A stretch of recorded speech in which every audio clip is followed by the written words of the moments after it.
perks of subscribing is that you get live notifications. I'll be giving away codes to build your MTG Arena collection. If you don't want to subscribe and you just watch the content, simply just liking the video and commenting below helps out the channel, so feel free to do that and subscribe. And thanks for watching. Alright, now if you're sticking around, after all that, we are going to be playing a match versus the... We're going to be playing a match right here. Not the greatest hand.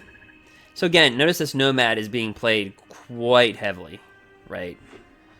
They always have Thought Eraser. Yeah, it's like they always have it. Turn 2 Thought Eraser. I don't blame the opponents for playing with the deck. It's just every time I play versus this deck, it's just so predictable. The pattern of behavior is just like the cards that they get. It's like the same opening hands. So we're just going to do this so we can bring down Questing Beast turn 3. And plus he already saw this in our hand, so let's bring it down anyway, right? So he's playing 3 color. He's playing 4 colors. So I'm assuming this could be 5 colors fires of interventions. I'm guessing that's what it could be. We're going to drop down this. We're going to bring down that. Questing Beast. Growth Spiral. If it's 5 colors, then it's fires. And fires now, you can slip in any deck. With the Nomad, you can just slip fires, free casting. So we're instead of it's fires. It's gonna be fires. So it's 5 colors. Yep, and they always get fires on turn 4. It's an 80 card deck because to play with this companion, your deck size has to be more than 20. Has to be more than 20 cards. The minimum deck size. It has to be 80 cards at least. So it's kind of weird on turn 4 how consistent they're able in an 80 card deck, even in a 60 card deck. That's quite impressive. So, but, you know, instead of griping about it, let's come up with solutions, okay? So we're going to take 2 because we like pain. Well, I like, if you look at my decks, by the way, you'll notice a pattern. I like playing versus the top 8. Look at a lot of my videos. I play versus top 8 decks.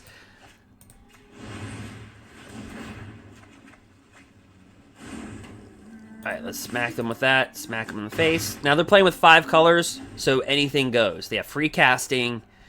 Anything goes. Free casting. I mean, honestly, if he drops down a land, he could bring this into play. Teferi Timer. So I told you, it's everything. But how they get this in an 80-card deck is mind-boggling. Every single... It doesn't matter what variant they're running. It's always Teferi and Fires. They always have it. And it's very... I haven't experienced anything like that in real play. Never. And you don't get upset by the player. So we're coming up with solutions, and I'm giving you a solution. So free casting. So again, I'm showing you the combo. Flicker everything, and because everything is free casting, flicker this. And you can't target this when it's in their hand because it's not in their hand. So you can't remove this out of their hand. So this will come in, deal 3 damage to this. He'll get, so he can just keep on flickering. Do you see what I'm saying? He's going to deal 3 damage to that because he has the flicker factor. And the thing is, this card should be more, this card is restrictive. It should be played in an 80-card deck. But the consistency rate of which they're getting fires into Fury in an 80-card deck does not make sense. Like, MTG really needs to look into that because it mathematically does not make sense. You have 4 Fires of Interventions and 4 Teferis. That's 8 cards in an 80-card deck, okay? Mathematically, you should not be able, on a consistent basis, have Teferi and Fires all the time. That's the gripe I think that people may or may not have. I'm not speaking for anybody. I'm just saying that's probably a lot of people. We're going to get rid of this flicker right now.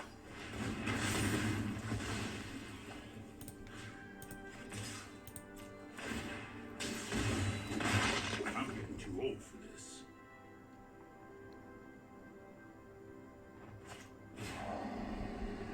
I don't know how the consistency is this high. Guys, you'll notice a pattern all the time. And you cannot blame the players. If I got that consistency, I don't play with these decks. I own all the cards. But if I got that consistency in my Gruul deck, this deck would be undefeated. If I were just a top deck, questing beast, shifting Ceratops, questing beast, shifting Ceratops, but I don't, do I? No, I don't.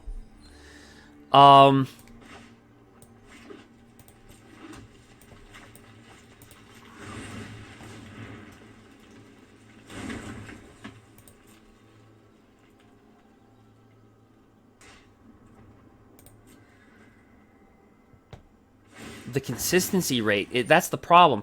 This nomad is really restrictive. I mean, it's not really restrictive, but it forces you to play with 20 more cards. So the combos should not be that frequent. That's the point.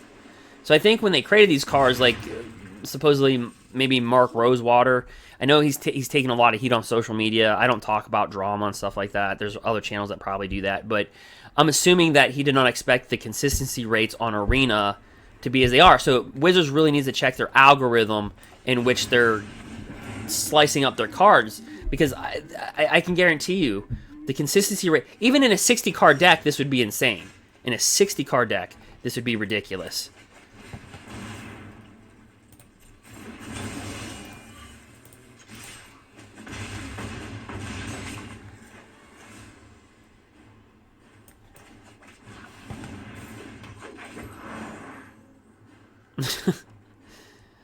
But we beat it. I mean, geez.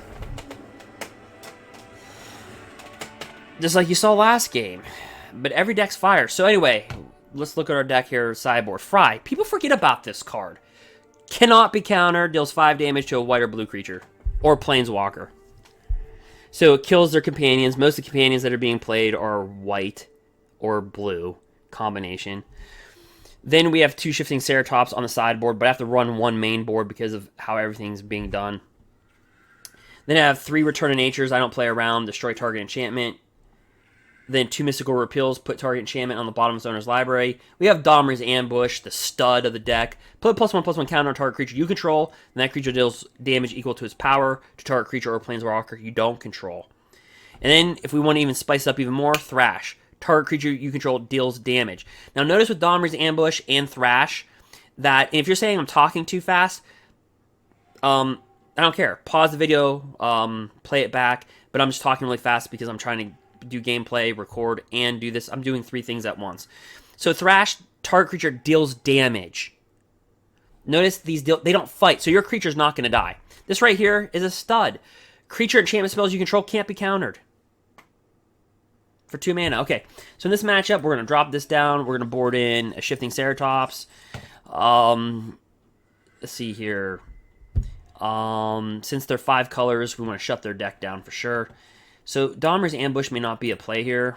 What we're going to do is slack off Domri's Ambush. We're going to turn in 3 Return of Natures. And then what we're going to do is we're actually going to take out Domri's Ambush completely. We're going to do Mystical Repeal. And we're just going to go in like that. Right. So, because they're 5 colors, we know if we get rid of their fires and the free casting, they're hosed. At least with Jizaki control, if you get rid of their stuff, they can still kind of work away and free cast them. So this is why a lot of pros are walking away from Fabled Passage. I'm just telling you that right now. Is because when you get this in your opening hand, it's Evolving Wilds. Read Evolving Wilds, then come back and read Fabled Passage to me.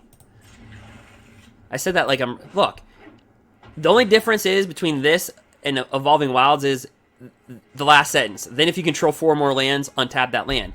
So this land comes into play tapped. So what do a lot of people do? They're like, crap, I got Fabled Passage in my opening hand. And that's what they do. All right. So again, we should be able to get Return to Nature much faster than they should be able to get Fires because they have an 80 card deck. We have a 60 card deck.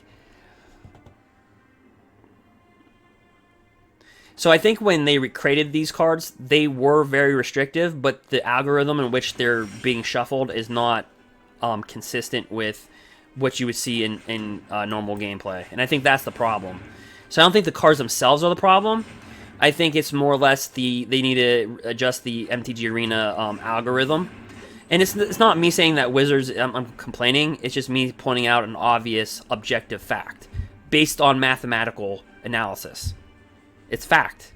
They should not be able to get their combos that quickly. It's just like it should take several turns for them to be able to do that. Like how this person's doing it, like this turn, that's what they should be doing. And this is a tough pick here because we got Questing Beast coming down. So yeah, so he can't take this. So he kind of knows he's a little bit in trouble. Right, so what we're going to do here is we're going to take this damage. And we're just going to drop him down. And then I'm going to make him take 2. It's just a little bit of punishment for playing 5 colors. I'm joking. But you see us, we just beat, what, 3 colors fires, 4 color fires. So again, the same idea, same principle. He just doesn't have fires, free casting this time. So he takes this out. Alright, very interesting. So he takes that out. Takes it out for like a little date. Alright, so to sit here. No, I'm going to drop this down. I'm going to tell you why I'm doing it. I'm going to take 2 damage because I like pain. Well, first off, let's attack for 4. Get him down to 11, right? Make sure this is recording. It is. Okay.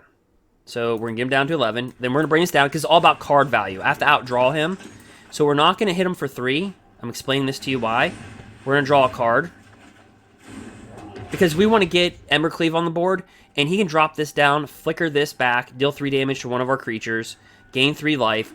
So if he's going to do that, if he's going to drop this down, flicker this back, deal 3 damage to one of our creatures, assuming it's this one. Okay, he's doing exactly as I said. So he's going to flicker this. He'll come back, he'll deal 3 damage to this. But now we have creatures to attack with, right? And then we can Embercleave him. We can Embercleave and overrun this creature. So that's the reason why we did it the way that we did it. And I didn't know I was going to top deck a mana either. So what we're going to do is we are going to... And he knows I have it, so we're just going to swing with this. And he's got the choice of blocking. He's not going to block. I'm going to Embercleave.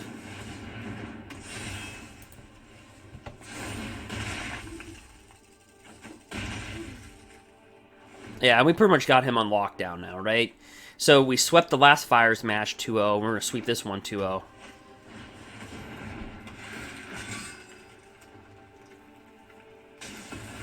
He's going to kill that enchantment, but... Oh, look at this. We're prepared, guys. We are prepared for fires. I'm telling you. So what we're going to do here is... Actually, if I attack with this, I can kill that. Hold up.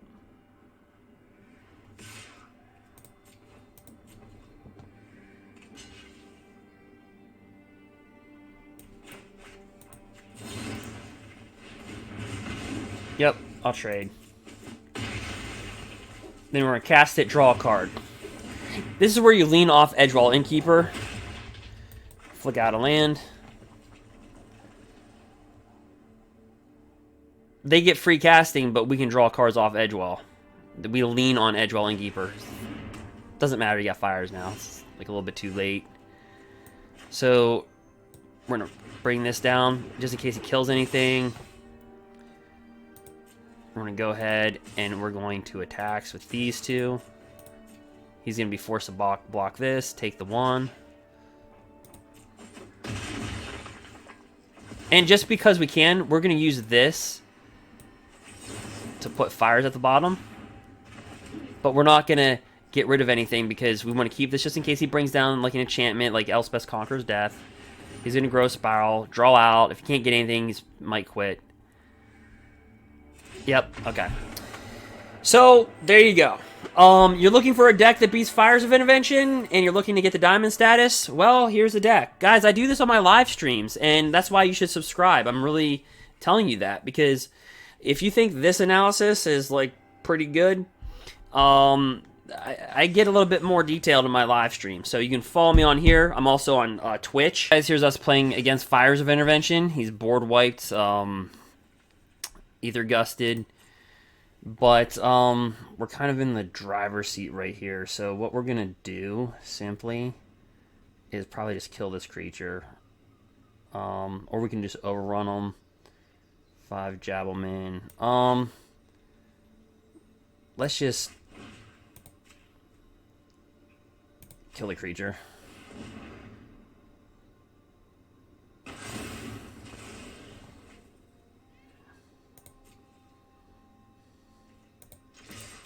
Slide up in there for 7. We won in the first match. He'll probably create a creature. But we could just kill the creature if we wanted to. Alright, so then what we're going to do is we're going to drop down... Well, let's drop down... What do I want to drop down?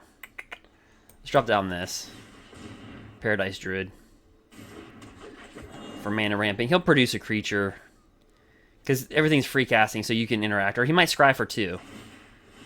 Which, honestly, he has to do that because he can't do it with this. He doesn't have 2 islands, so... he had to cast his companion out. He's down to 4, which is risky versus our deck. So he'll get Agent of Treachery. Again, free casting out of his hand, free casting from his deck. But he has to produce a creature, yeah. So, quick game 1, quick game 2. The game 1 they quit. Versus our Fires of Intervention, or excuse me, versus... So, yeah, Gruul, he just didn't have a creature to -2. So that deck is free casting, then they kill one of their creatures. They -2. So I'll show the Planeswalker that they're playing with. In the Jizaki decks. They're playing with this Planeswalker called... I'll just grab a red deck. I don't play with them, but I have them. Lukka. So it's free searching. So it's -2. Exile target creature you control. So typically it's like an 0/4 wall created by Temple of Miletus or whatever. Or it's a 1/1 creature they produce from their Castle Fantros or whatever. And then you exile target creature you control. Then reveal cards from the top of your library until reveal a creature card with higher converted mana cost. So all they have is like 3 to 4 Agent of Treacheries with a bunch of board wipes, with Teferis, Narsets, and Lukka. And then so basically they fetch a Agent of Treachery for free. So not only is it free casting from their hand, but it's free fetching from their library. Because then that creature gets put on the battlefield. And then the rest get put at the bottom of your library. So it's -2 isn't even that penalizing because you're not exiling cards from the game. You're just exiling cards until you find a creature with the converted mana cost higher. Of course, if all you're running is Agent of Treachery, then you're going to find Agent of Treachery. And then all those cards that get exiled get put at the bottom of their library. The card would be more limiting if it just said exile cards, because then that could force you to almost like rip a lot of your deck off. But so it's free casting from their hand. It's with Fires of Intervention. It's free fetching for their deck, and then of course it's free reoccurring in their graveyard with Elspeth Conquers Death. It's -3 ability. Return target creature or planeswalker card from your graveyard onto the battlefield. By the way, put a +1/+1 counter or a loyalty counter on it. So that's what they do. And then they have a companion, which is Sky, the nomad. Great companion. Focus on the bottom part. When it enters the battlefield, exile any number of non-land permanents you own and control. Return those cards back to the battlefield at the beginning of your next end step. So things with enter the battlefield effects, like Agent of Treachery. When it enters the battlefield, gain control of target permanent. So then they just reflicker everything, and then because they have free casting, they'll bounce back that nomad, that companion that I showed you, back to their hand with Teferi Time Raveler. Then bring it back down for free, because they can with Fires of Intervention. Remember, Fires of Intervention, everything's free casting. Fires of Intervention. You may cast spells with converted mana cost less than or equal to the number of lands you control without paying their mana cost. So they'll flicker back the nomad. They'll Teferi Time Raveler back the nomad to their hand just to recast it for free. Then exile all their permanents, and then they all come back with a... So they'll exile all their planeswalkers. They'll all come back with high loyalty counters.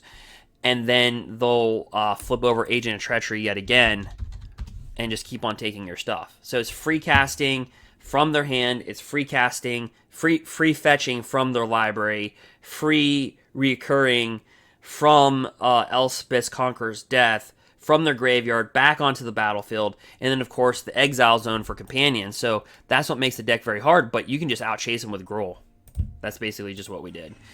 Hey guys, I hope you enjoyed the video. Feel free to subscribe. That is one way to beat fires that you're seeing. Subscribe. If you don't want to subscribe, benefits of subscribing is that I'll be giving codes away. And also, you'll get notifications during my live streams where I get more into detail. And I think I had like 11.5-hour live stream where I broke down decks. I break down my gameplay when I go through it. I'll even give you like the percentages of the deck that I go through. So like for a great example, this deck that we're running with Gruul has 24 land. 24 land in a 60-card deck is 40% of your deck. Now, my Twitch, I just started. I don't really... And if you know me, I do things at oddball times. Far as you know, so I have a life outside of Magic the Gathering, and I'll be the first one to tell you that Magic the Gathering is not life. But here's some other decks that I think are really great. So if you're looking for like the best of one, here's a Sun deck. It's on my channel, but I'll just go over this really quick. If you're playing in the best of one, I played in the best of 3. That was the best of 3. It might not felt like the best of 3 because we went 2-0, 2-0. So we swept Fires in both matches, and we saw 2 different Fires decks, but it's all the same theme. It's the flicker theme. It's just how they do it. Is one more controlling versus the other? Is one, Jeskai Fires is going to drop down the creatures like Kenrith and stuff like that. It's going to be old school Fires, which was a top deck in itself. And then now you have the Agent of Treachery Fires, which I went over that for you. And now we have, these Fires. So I'm showing you all. That's why Fires decks are always going to be in the top 8. And understand, M20 comes out. Let me show you this deck really quick as I'm talking. M20 comes out. M21 comes out July 3rd of 2020. But typically those sets are for primary target towards beginners. They might reprint a few cards for like people that can use like in modern and stuff like that, but like other than that, like it's not going to change the format more than likely. I'm not speaking for Wizards, but secondarily to this, the next set that comes out after that for Standard is not until the end of September or early October. So Fires will be in the format for 5 months. It'll actually be in the format for a year and a half because Aldrain doesn't rotate out. So Fires will be in the format in Standard for a year and a half, but there won't be anything really new to deal with it for another 5 months because M21 is not going to have probably that many answers. So it's going to probably be the next set that has answers. Okay, so we've gone over that. Okay, so this is a really good deck in the best of one. It's called the Sun deck because notice everything in this Haloid Sun Crown, Sun's Heart. I call it the Light deck. It was a challenge that I did. By the way, I have to let you know I'm affiliated with Wizards of the Coast. I was invited to the early access to Ikoria. Now, you're saying is, well, how come I didn't see your name in the early access? How come you didn't stream the early access to Ikoria? I'll get to the deck in a minute. And again, these are the benefits that you get when you subscribe to my channel. You'll get early. I'll start streaming early access for you, so I'll break everything down. So you don't have to sit there and watch like every spoiler come out. You can just watch me in my early access play and we can both learn together. And I'll go through things like I'm going through it now. So that when you go to your release, your pre-release tournament, or you go to your release tournament, or you go the next week or whatever, you have some information and you can see my failures and my mistakes and then things that I do right. And so you have an informed choice when you're going and you're buying a booster box of, say, I don't know, the next set that comes out that I'll have early access to, and you'll be able to do that. So again, I was invited by Wizards. I participated in it, but I didn't live stream it because I ordered $1,468 worth of computer parts. You're like, that was very detailed to the dollar. Yeah, and it got shipped to the wrong person. They shipped it to the wrong person, and I couldn't reorder because they all sold out. So it took a month to straighten out that situation, and I'm finally getting computer parts. So I have to put all that together. So basically, I had to go out and buy this thing that you're listening to. Anyway, it's just a big mess. Let's go over the deck, all right? Let's not talk about my problems. So this deck right here, it's got 19 enchantments. Its curb is 2.4, so that's a pretty good curb for this format. Very quick. Ikoria's curb typically is about 2.8 to 3. The drafting for Ikoria is typically between, we have a lot of drafts, you can check those out. And I'm sorry if I'm talking really fast for a lot of people. I know some of my subscribers say I talk too fast. Some people like the energy that I bring. It's just I'm talking really fast because I'm trying to pump as much information as I can in a short period of time. And I'm trying to go to bed. I'm just going to lie to you. So we have 24 creatures. We have 24 lands. So again, it's a 20%, excuse me, it's a 40-40-20 ratio. So what does that mean? I have made this up. So when I break down my bodybuilding, right, when I used to bodybuild, and I'm going to get back into bodybuilding, by the way. And so, and by the way, that's why I'll tell you, Magic the Gathering is not life. You're like, wow, you're affiliated with Wizards. You're sponsored by Wizards, but you're saying Magic the Gathering is not life. I've never heard that. Yes. Magic the Gathering is great. I think it's been great during the virus. I think it's been great for people to watch MTG Arena. I think it's great. It's a great time to have Magic the Gathering. But I'll tell you, play responsibly. Right?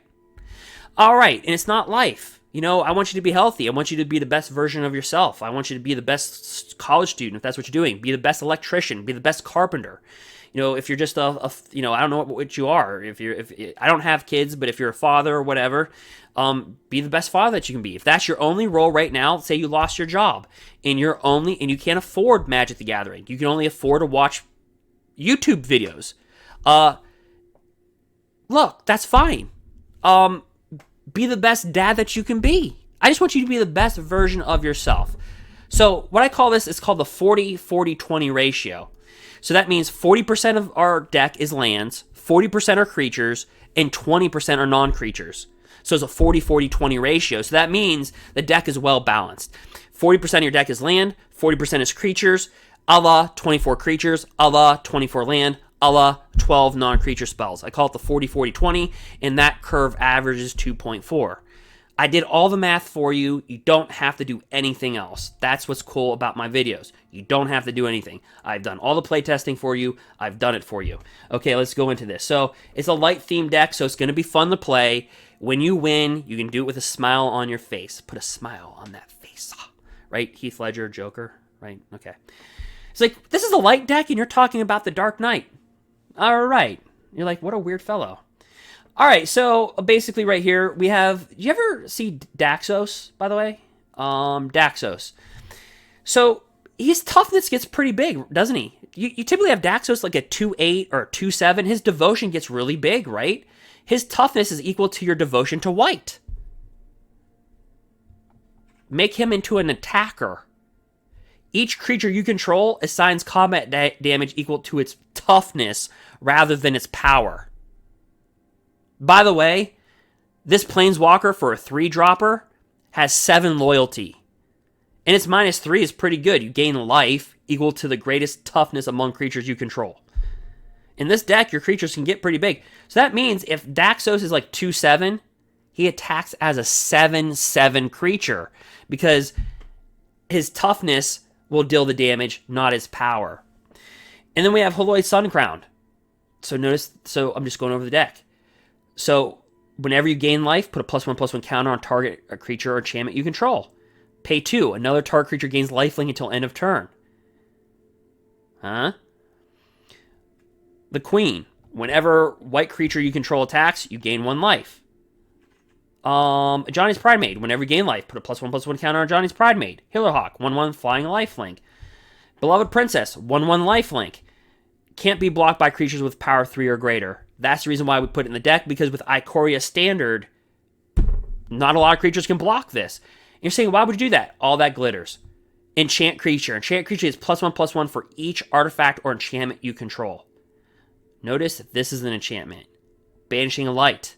This is an enchantment. This is an enchantment. All that glitters is an enchantment in itself. So you can load these up on Beloved Princess and smack them with their big, beefy creatures, and they can't block it. It's just it's a light strategy deck. So this is the challenge. And then let's go down through here. I have 2 Johnny's Pridemates. You know what it does. You can read the card. Johnny's Pridemate creates another Johnny's Pridemate. You can +1 it. You gain life equal to number of creatures you control and planeswalkers you control. Here's this one. Great card. Supersonic Queen. Whenever a creature you control without flying dies, return it to the battlefield under your control with a flying counter. So not only do our creatures die, but they come back. Then God Oketra. Oh, by the way, I said this had 24 creatures, but this can pump out creatures. This can reincarnate your creatures, I guess, if you want to say. And this pumps out creatures too, because whenever you cast a creature spell, create a 4/4 black zombie. And notice this card, Bonder's Enclave. Draw a card. Activate this ability if you control a creature with power 4 or greater. So, do you ever play a mono deck and you just feel like you just ran out of ammunition? You just dropped all your cards. You have no cards in hand? Draw a card. Because Haloid Suncrown's a 5/5, so he's going to have a loyalty. He's going to be 4 or greater. Loading creatures up with all that glitters, they're going to be 4 or greater. Johnny's Pride Mate typically going to be 4 or greater. And it's just just another condition to the deck. Now, the sideboard is a little wonky, but Dawn of Hope, because, again, whenever you gain life, tap 2, draw a card. Great. Gideon Blackblade versus those control matches is always good to have. Prison Realm. We do have 4 Banishing Lights in the main board, but why not have more removal in the sideboard? Archon Sun Grace feeds into the lifelink theme. Elspeth's Nemesis, then Elspeth Conquers Death, and Holoid's Intervention, just destroy X artifacts, so Fires of Intervention, whatever. Good deck versus mono red, so if you're playing a lot of matches versus Radkos in the best of 1, or if you're playing a lot of red deck wins, if that's your meta, then this deck might serve you well, and it's fun to win with because how many people are running a light deck like this? I mean, you're not. So you're going to have a unique deck that's fun to win. Its curve is 2.4. It's 40-40. I'm just coining this. I'm coining it the 40-40-20. And the reason why, in bodybuilding, when you're doing your calories, typically, my diet was, in my new diet, it's going to be 45% of my nutrition is going to come from carbohydrates, 25% is going to come from protein, and 30% is going to come from fats. So all my calories, so 45% of all my calories are going to be carbs, 25% is going to be protein, and 30% is going to be fat, okay? That's going to be my new diet coming into next year. Of course, when they open up everything and all the gyms open and all that type of stuff. Right now, everything's kind of shut down. So, alrighty then. So that is a deck. Feel free to subscribe. Again, it comes with all benefits. Like I said, I'll be giving out arena codes, MTG arena codes. You'll get notifications when I live stream. Also, again, those are some benefits. Also, I'll be doing pack openings and giving away maybe a card or 2 from a pack a box that I open, a box opening. If you don't want to subscribe, and that is fine, please, since you've watched this and listened to this, drop a like and comment below and tell me what you think.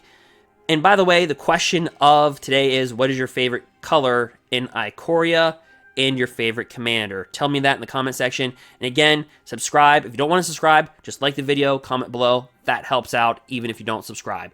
So anyway, guys, take it easy. I hope this has helped you and gave you an idea from an analytical standpoint. Again, that is it. I played Magic the Gathering since 1994 when I was a little kid. So I've seen every decade of Magic the Gathering. I play in real life. I play on MTG Online. I play in Modern. I play in Standard. I've seen it from very different angles. So I'm able to give you the analysis that I give you. And my background is I have my degree in science, studied pharmacology, and in occupational therapy. So basically, I always have to think with analytical mind anyway. So anyway, guys, subscribe. Again, if you don't want to, just drop a like, comment below, and have a good day. And again, the question of the day of this video, what is your favorite color in Ikoria and or commander? All right, guys, that'll be it. Thank you, and have a good day, and thanks for watching.